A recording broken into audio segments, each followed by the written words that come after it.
Welcome to The Wrap. I'm Caroline Woods, here to take you through this week's market action.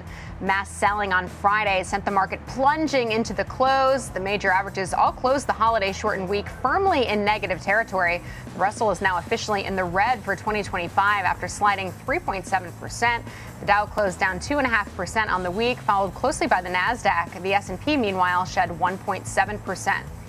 In terms of sector movers, consumer discretionary closed down more than 4% this week. Communications shed 3.7%. There were winning sectors despite all the selling. Utilities managed a 1.4% rally, while healthcare and energy each added 1%.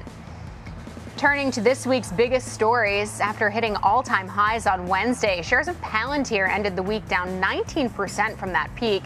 The AI software stock's rally stalled on reports that the Trump administration is seeking to cut defense spending. CEO Alex Karp also disclosed a new trading plan to sell almost 10 million of his shares over the next 6 months.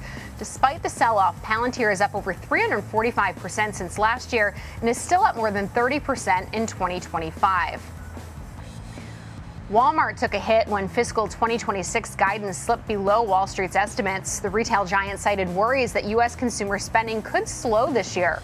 Walmart's massive $180.6 billion revenue beat didn't beat Amazon's $187 billion, though. It's the first time Amazon reported sales that eclipsed the retail giant.